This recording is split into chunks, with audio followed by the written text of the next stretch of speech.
Magalhães. C'est la même chose, Thiago, 5 minutes Ouais. avant, 5 minutes, je vous avertis.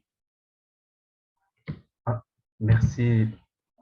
Vous m'entendez bien? Les audios va bien? Oui, oui, Ouais, allez. merci. Bonjour à toutes et à tous. Merci Véronica pour cette excellente exposé. J'espère que je peux ajouter quelque chose, faire peut-être un petit approfondissement à tout ça, parce que bon, non, ce sont des problèmes très proches que je pense dans ce moment.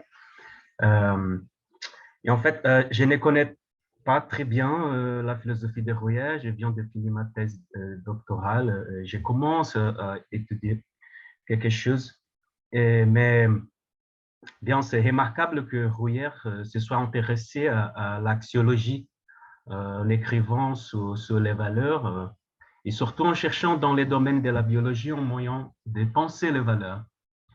Et bien, par exemple, les premiers chapitres du livre Néofinalisme de 1952, le premier chapitre est intitulé Cogito axiologique et il affirme l'impossibilité de nier l'essence en général. Et après ça, en 1959, Rouillard écrit sur Bergson abordant la théorie du thématisme et cet élément d'essence.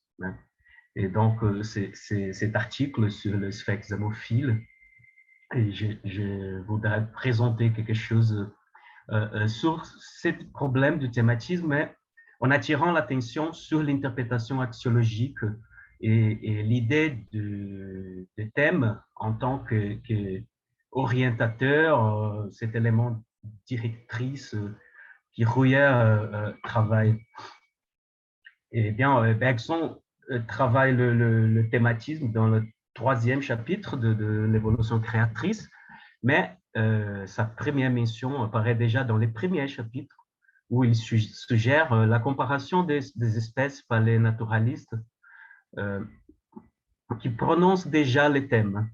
Je cite Bergson, il dit les caractéristiques du groupe apparaissent comme des thèmes généraux sur lesquels chacun des sous-groupes effectuera des variations particulières. Fin de citation.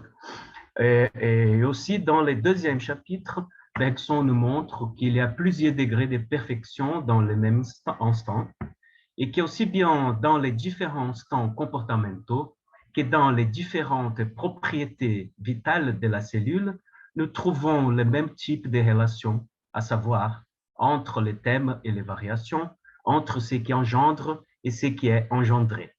Bergson écrit, je les cite, les choses se passent comme si la cellule connaissait des autres cellules ce qui l'intéresse, l'animal des autres animaux, ce qu'il pourra utiliser. Tout le reste demeurant dans l'ombre. Nous disposons ainsi des termes entourant les thématismes, connaissance, thème et variation. Les variations étant donc précisément l'exécution de la connaissance instinctive des thèmes. Avec les thématismes, Bergson cherche avant tout à donner plus de consistance à l'hypothèse de l'élan vital comme unité originale et à notion d'instant comme connaissance. Mais il indique aussi de nouvelles voies de recherche.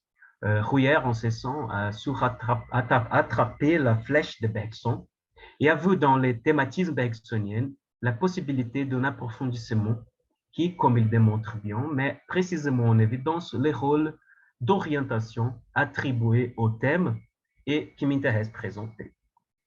Et donc, cet article publié en 1959, Bergson et les spectres zémophiles, Rouillard commence pour défendre Bergson contre des accusations à l'époque et Rouillard montre bien que Bergson ne peut pas être questionné sur ces points, c'est-à-dire l'interprétation thématique de l'activité du spectre. Il y a aussi la critique au néo-darwinisme, lamarckisme, les problèmes de la transmission des caractères acquis, c'est-à-dire qu'il n'y a pas un ordre progressif d'addition de nouvelles parties dans le comportement instinctif. Et, et Rouillère attire l'attention aussi que pour Bergson, un instant se transpose entièrement avec l'espèce et ne varie que par rapport à un thème qui lui correspond. Mais si, en général, l'instant pour Bergson est la connaissance innée d'une chose, il y en est en particulier la connaissance innée des thèmes. Eh bien, dans les textes, Rouillet évoque le cas du sphinx, dont le thème est paralysé sans tuer. C'est un thème vérifié chez différentes espèces de guêpes avec des variations significatives, mais le thème reste central. Eh bien, les thèmes sont distincts des protocoles comportementaux. Bergson utilise les thèmes dans le sens d'un thème musical sur lequel plusieurs variations sont exécutées, et le même thème peut être adapté par différents organismes et différents instruments. Elle peut varier en fonction du support et être réalisée plus ou moins parfaitement. Dans un certain sens, le thème a une existence idéale qui ne peut être comprise que dans les cas et les variantes dans lesquelles il est exécuté. Mais dans tous les cas, l'élément essentiel du thème est qu'il donne un sens et une direction au comportement. Il sert de guide et, comme écrit Rouillère, il semble survoler les activités et comporte des transformations plus profondes. L'ensemble des thèmes renvoie à l'unité du concept clé de l'un vital qui explique deux points de l'évolution créatrice des organismes. D'abord, la notion d'instant comme connaissance, comme savoir-faire, ou en termes bergsoniens, une sympathie, comme Véronica a bien exposé. Et deuxièmement, la continuité entre formation embryonnaire et comportement en tant que processus vitaux qui montre qu'il y a déjà dans la formation des organes l'exercice d'une connaissance instinctive et donc l'existence des thèmes. Ces deux points s'expliquent surtout par l'unité vitale de l'élan, conçue comme un domaine de conscience à l'origine commune de toutes les espèces, de tous les instants formateurs et de tous les instants comportementaux. Et si donc la différenciation porte en elle son origine, c'est dans les thèmes instinctifs et formatifs que nous trouvons l'activité unifiée en personne, au-delà de l'isolement apparent de chaque individu. C'est-à-dire que ce n'est pas le comportement, à proprement dit, ce n'est pas le comportement qui est instinctif. Instinctif, c'est les thèmes avec lesquels les comportements établissent des relations variables. Donc, la conscience vitale peut être formulée en tant que savoir non intellectuel et non perceptif des thèmes. L'insecte sait non seulement comment paralyser sa proie, mais il sait aussi à quoi sert son aiguillon. Et il n'a pas besoin de percevoir, distinguer, classer. Il n'a pas besoin d'informations sur l'objet extérieur pour entreprendre l'action thématique. Il exécute une variation orientée par un thème. Les deux, proie et chasseur, sont complémentaires du point de vue sympathique et entre leur apparente solitude, il y a une solidarité articulée par des thèmes. Et les thèmes, donc, indiquent la solidarité entre les espèces en tant qu'activité, mais ramènent aussi la différenciation organique à l'unité générale de la vie au moyen d'une activité orientée dans un champ de conscience. Bergson écrit, je le cite, « Il semble que la vie, dès qu'elle s'est contactée en une espèce déterminée, perde contact avec le reste d'elle-même, sauf cependant sur un ou deux points qui intéressent l'espèce qui vient de naître. Comment ne pas voir que la vie procède ici comme la conscience en général, comme la mémoire ?» Fin de citation. La connaissance que la guêpe a de l'organisme de la chenille est alors une connaissance innée de l'unité vitale et ce point qui lui intéresse apparaît comme l'image schématique qui guide une réaction appropriée dans l'actualisation de la mémoire. Et ici, j'ai fait une approximation entre les schématismes et les thématismes, les schématismes dans matière et mémoire. à partir de cette suggestion de Bergson, de que la vie procède comme la conscience générale, comme la mémoire. Rouillé a même fait un peu cette approximation dans son texte sur les valeurs, qui s'appelle Le monde des valeurs. Mais bien, dans cet article sur le sphexamophile, Rouillé écrit, je le cite, la sensibilisation hormonale interne évoque un comportement de recherche à demi-orienté, contrepartie observable d'une inquiétude, d'un pressentement anxieux. Les stimulus, ou plutôt l'objet extérieur, mettant fin au comportement de recherche, n'est pas un déclencheur mécanique, une clé de forme précise qui correspondrait à un automate à serrure. C'est un objet ou une situation correspondant à une certaine gnosie instinctive, c'est-à-dire à une connaissance ou à une capacité de reconnaissance. S'éloignant d'une conception mécanique qui déclencherait des réactions automatiques et aveugles, Bergson, selon Rouillé, évoque une connaissance illustrée, par exemple, par des expériences de l'heure et des simulacres, où seule une partie d'une situation stimulante est réellement efficace, le thème qui fait une leurre. En d'autres termes, le leurre n'a pas besoin d'être une réplique parfaite de la proie originale. En fait, un extra expressif, un schéma, suffit à engager les chasseurs dans l'attaque. C'est pourquoi, pour Rouillé, cette activité comporte un élément de sens de la partie du thème. Le leurre n'est qu'une trace et cela suffit à la guêpe pour investir dans le développement thématique de son activité. Or, Rouillé montre comment ce qui s'applique à l'instant s'applique également à la formation des organes. Si l'on peut dire que l'instant est un savoir-faire, savoir utiliser les dards, par exemple, la formation même de l'organe, du dard, est l'effet d'un savoir-faire du même ordre. La construction épigénétique tant pour l'instant que pour la construction est épigénétique tant pour l'instant que pour l'organe. En d'autres termes, à quoi bon renvoyer les actions instinctives à des mécanismes nerveux déjà assemblés si ces mêmes mécanismes ont dû être assemblés eux-mêmes par une connaissance morphogénétique ou un instant agissant dans l'œuf ou dans l'embryon. C'est-à-dire que les cerveaux d'un oiseau, par exemple, se forment tout comme l'oiseau lui-même forme un nid. Les comportements et la formation embryonnaire répondent ici aux mêmes mouvements thématiques qui définissent l'instant comme un savoir. Rouillé écrit, par exemple, je le cite, l'oiseau qui fait son nid est à la fois l'oiseau individuel déjà fait par l'embryogénèse et, travers lui, l'oiseau type spécifique. L'oiseau individu est à la fois ouvre et ouvrier. En ouvrant à son nid, il continue à être ouvré. Fin de citation. L'instant est thématique à toutes ces phases. Et il en va de même pour les comportements sexuels, comme Rouillé explore dans cet article-ci. Ainsi, en soutenant la théorie de l'instant sympathie dans l'identité processuelle du comportement et de l'organisation, Rouillé affirme le succès du concept bergsonien de l'élan vital. Si, comme dit Bergson, l'action est avant l'organisation, la preuve est que l'instant est un savoir, est une conscience agissant des thèmes.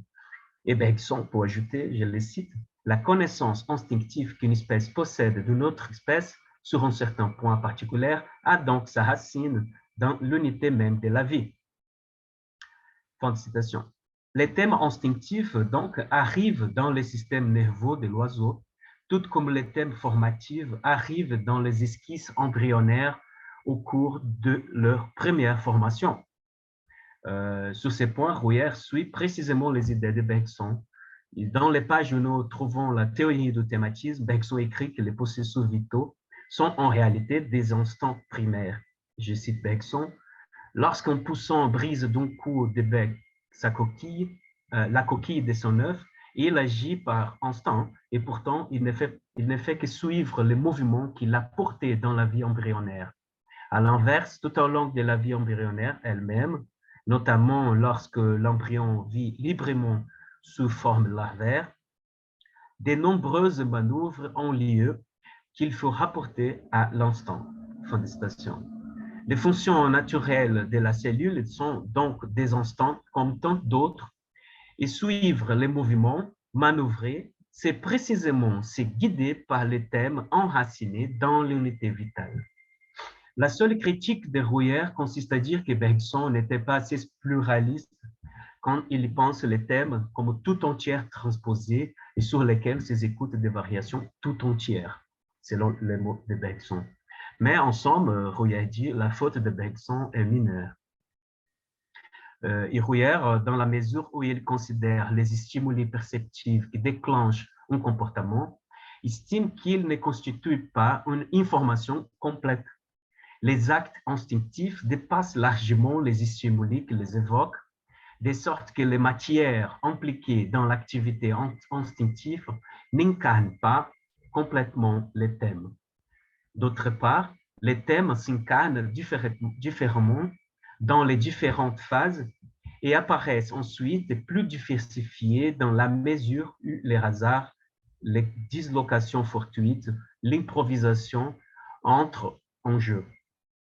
Rouillère écrit « Il y a des thèmes biologiques comme des mots composites ». À la suite de Rouillère, enfin, nous pouvons résumer toute la question du thématisme d'éléments directeurs qu'il met en scène. Comme il écrit, l'animal se guide sur la lumière, il n'est pas guidé par elle comme un automate. Et cette connaissance instinctive sur un certain point particulier de la nature rencontre l'unité même de la vie. En même temps, c'est dire que l'animal peut évaluer une situation thématique, il peut abandonner une activité, il peut faire une erreur, il peut juger qu'un élément ne correspond pas à ses besoins selon l'orientation thématique. On voit donc Rouillère chercher dans les thématismes bergsoniens ce qui, des années plus tôt, il avait présenté comme une axiologie, c'est-à-dire l'existence du sens. En tel point de vue, le place devant des questions axiologiques au sein du bergsonisme, dans la mesure où l'élément des sens peut être pensé comme agissant à partir d'une connaissance instinctive et à partir d'un domaine de conscience. Nous pouvons nous demander alors s'il s'agit d'attribuer au thématisme ce qui est vrai pour les schématismes dans matière et mémoire, comme Bergson suggère en disant que la vie procède comme la mémoire. Alors, car le thématisme est aussi une théorie de l'orientation des activités dont la racine est l'unité vitale et les domaines de conscience. Se plaçant dans toutes les phases des processus vitaux, nous pouvons penser à plusieurs degrés de thèmes et d'essence, et même dans notre comportement individuel et social. Par cela, nous n'avons pas seulement les valeurs comme éléments d'orientation en différents degrés de réalité, mais l'orientation vitale comme l'essence les plus profonde qui peut indiquer un chemin pour repenser l'axiologie et son rôle dans la pensée philosophique. Merci. Merci, Tiago. Question?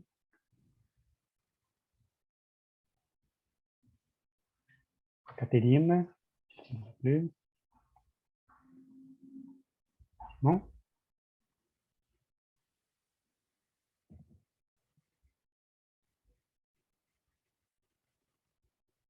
Débora? Ok. Merci, Tiago, pour la présentation très claire, très précise. Moi, je pense que cette approche que tu fais entre schématisme et thématisme est quelque chose de très productif et très... ça va donner beaucoup de choses à penser sur les deux auteurs. Ok. D'abord, je voudrais dire ça. Mais deuxièmement, je voudrais dire que si on pense à l'idée de schématisme ou le schéma soit dynamique, soit moteur chez Bergson, on trouve déjà en matière mémoire les problèmes du sens qui est l'essence de la vie. Et là, on pense au travail de Frédéric. Vous parce que l'essence de la vie n'est pas unique, il est au moins double, au moins, je dirais, mais l'essence de survivance, de se conserver, de préparer des actions qui sont complètement tournées au dehors, et l'essence de la création. Donc, je voudrais tout simplement savoir comment tu penses cette duplicité, cette double sens par rapport à cette approche, et si ça fait du sens chez Rouillère. Parce que si j'ai bien compris, là je rassemble la présentation de Véronica aussi, Rouillère, d'une certaine façon, il essaye de, je dirais, dépasser la dualité d'une certaine façon. Hein? Parce que quand il dit l'instinct et l'intelligence, ça tombe la différence, c'est-à-dire ça tombe la différence entre la matière et la vie, etc. Donc, si ça tombe la différence entre la matière et la vie, ça tombe aussi la différence entre les deux sens de la vie, parce que un sens de la vie, c'est dépasser la matière, utiliser la matière, etc. L'autre, c'est créer. Donc, voilà, c'est un peu confuse ma question, mais c'est un peu ça. Merci. Merci, Déborah, pour cette très, très profonde question. Bien, je ne connais très bien la philosophie de Rouillère, j'essaie de connaître maintenant, mais Véronica a bien rappelé un passage de Guattari, de Gilles Deleuze et Félix Guattari, et je me souviens aussi d'une petite note dans, qu'est-ce que c'est philosophie, je crois, où Deleuze écrit que Rouillère, aussi comme Bergson, a exploré les relations entre l'actuel et le virtuel. Indiquant peut-être que les deux grands penseurs de cette relation, des relations entre l'actuel et le virtuel, sont Rouillère et Bergson. Et si on peut faire une approximation de l'actuel et le virtuel, les deux sens de la vie, je pense justement à les relations, comment on passe de l'une à l'autre. Et peut-être, je crois que les schémas, c'est justement ça, c'est quelque chose que fait la connexion, que fait le passage, et aussi les thématismes peut-être. Et donc, pour moi, ça indique quelque chose, et Rouillère l'indique très bien, quelque chose d'axiologique en termes d'orientation dans ce processus d'actualisation. Et donc, je ne sais pas comment, qu'est-ce que je peux faire avec l'intelligence et l'instant dans le sens de Rouillère ou de Bergson, mais si on change ça pour l'actuel et le virtuel, je pense qu'il y a quelque chose pour penser en termes axiologiques, comme Rouillère suggère, mais même chez Bergson, quand on pense les rôles d'orientation, les rôles dans l'actualisation entre les deux sens de la vie, peut-être. Oui, merci. Moi, je pense que c'est les chemins, tu as raison, parce que je pense par exemple aux descriptions de schémas moteurs en matière mémoire. Les schémas moteurs, même s'il est pensé dans les corps, et même si on pense sous l'essence de l'habitude que Bergson nous indique là, il est une espèce de virtualisation du matériel, on peut dire ça, parce que les schémas moteurs, Bergson nous donne une description qui fait du schéma moteur une organisation, vraiment.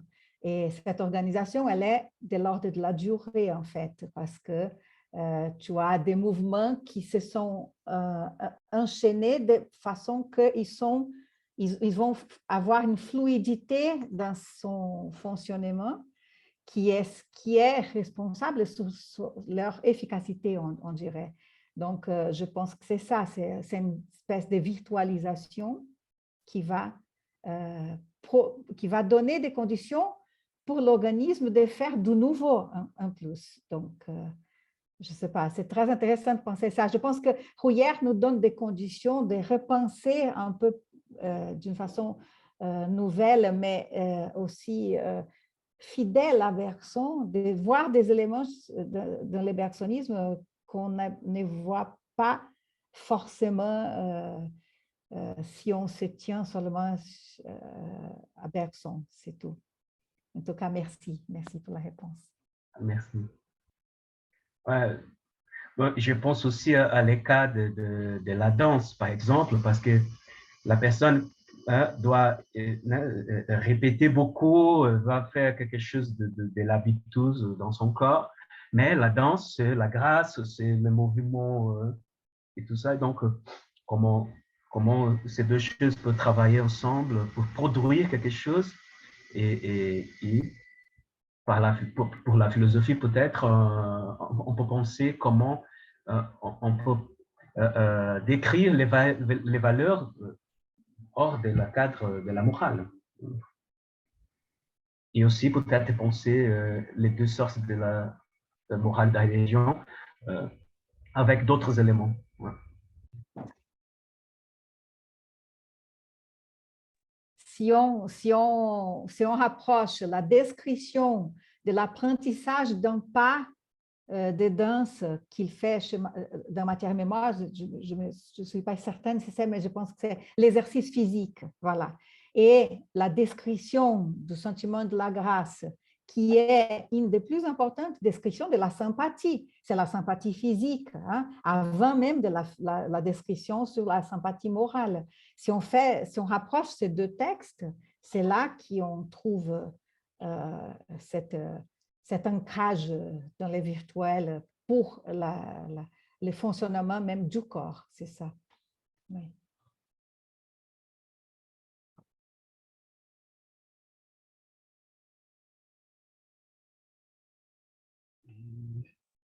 Plus une question?